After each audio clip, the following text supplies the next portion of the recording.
Cerita pasal inovasi Robopreneur dalam servis robotik. Jadi saya bersama dengan pengarah Robopreneur Sedia Berhad iaitu Profesor Madya Dr. Hanafiah Yusof untuk kita bercerita mengenai Robopreneur ni.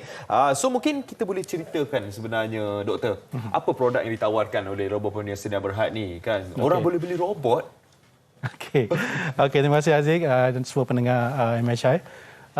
Syarikat Robopreneur ini adalah syarikat servis robotik lah. Okay. So servis robotik ini kalau kita balik pada teknologi robotik itu sendiri ada dua jenis. Satu yang robot yang bekerja di kilang, satu robot yang bekerja di luar kilang. Oh, wow. Jadi robot yang bekerja dalam kilang kita panggil industrial robot.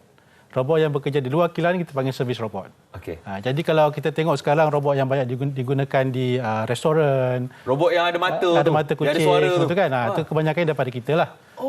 Jadi kalau kita tengok dari skop yang lebih besar, macam robot kita boleh gunakan dekat hospital, kita boleh gunakan di agriculture, di pertanian dan sebagainya. Semua itu adalah dalam skop servis robotik.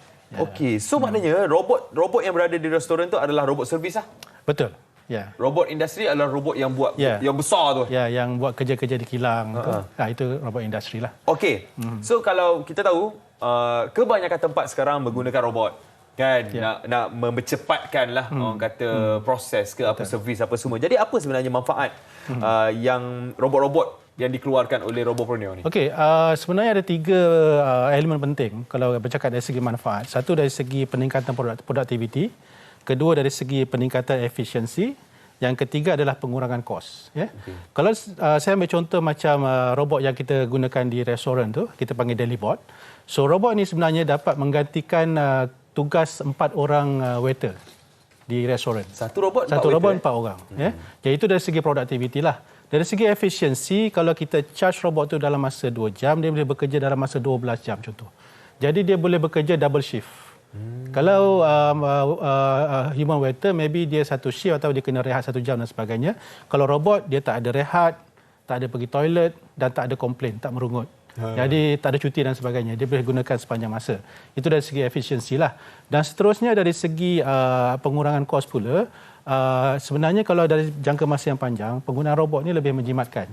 Macam Delibot ni, kalau pelanggan kita gunakan selama 5 tahun, berbanding dengan penggunaan human waiter, dia boleh jimatkan sebanyak dalam 260,000 penjimatan. Wow. Dan kita sekarang adalah syarikat robot pertama dan yang menawarkan pinjaman kepada pelanggan. So maksudnya sewa beli ke? Kalau Haziq beli kereta kan. Sekarang orang pelanggan boleh beli robot kita dengan pinjaman bank. Dan bayar bulan-bulan. Perseorangan persendirian boleh beli lah? Sekarang masih pada syarikat, contohnya macam restoran kan. So dia boleh membuat pinjaman bank melalui kami dan membayar robot tu bulan-bulan lah. Jadi dia sebenarnya dapat membantu perniagaan tu untuk sustain dan mereka dapat healthy cash flow lah. So itu adalah satu benda yang ditawarkan oleh Robopreneur Sedia Berhad. Tapi mungkin sebelum nak beli robot tu, orang nak tahulah sebenarnya apa pencapaian Robopreneur Sedia Berhad. Apa antara perancangan masa depan Robopreneur Sedia Berhad. Sebelum orang nak beli kan, orang kata nak dapatkan kesahihan tu. Sebenarnya kita adalah syarikat robot servis robotik pertama di Malaysia lah. Kita dapat pioneer status daripada MIDA pada 2016 dan kita dah 7 tahun di dalam perniagaan ni. Dan kita dari segi market share kita di Malaysia kita dah mencapai dalam 70 ke 80%. Maksudnya kebanyakan robot di Malaysia ni adalah datang daripada syarikat kami. Kekuatan kami bukan hanya dari segi produk, tapi kita adalah solution provider. Maksudnya kita dapat memberi perkhidmatan end-to-end daripada produk, solution dan juga servis. Jadi kita ada R&D team kita sendiri, kita boleh buat technical support, technical development. Jadi sebab beli robot ni bukan macam beli macam kereta je. Kita kena macam kita beli dan terus drive kan. Tapi robot ni perlukan programming, perlukan technical support. Jadi dia perlukan syarikat yang ada technical capability lah.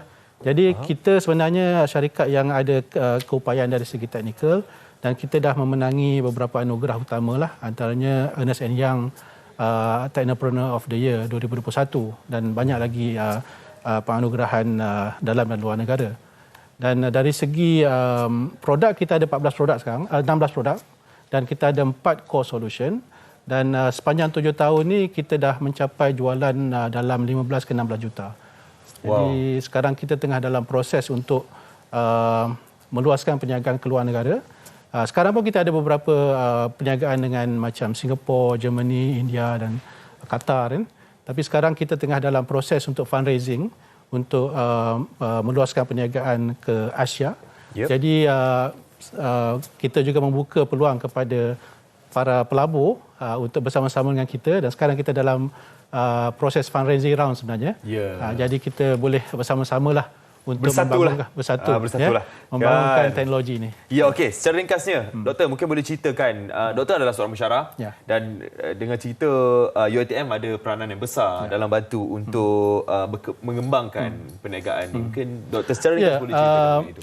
Pada awalnya, sebab syarikat ini adalah syarikat terbitan UiTM dan pada awal penubuhan syarikat ini adalah untuk mengkomersialkan hasil kajian saya lah di UiTM, dan UiTM sebenarnya banyak memberi peluang dan juga platform untuk syarikat ini berkembang, terutamanya Bitkom, satu unit di UiTM yang banyak memberi professional support kepada kami dari segi permulaan dan sekarang juga. Dan sebenarnya kita amat berterima kasihlah kepada UiTM juga Bitkom untuk kita terus maju ke hadapan. Ya, itulah dia kan, Robopreneur Sdn Bhd. Saya pun sebenarnya baru tahu sebenarnya dengan perniagaan ni kita boleh memudahkan kehidupan seharian kita sebagai seorang peniaga. So kalau anda semua nak dapat tahu lebih lanjut lagi, jangan lupa kontak Profesor Muhaddiah Dr. Anafia Yusof, pengarah Robopreneur Sdn Bhd untuk tahu pasal robot.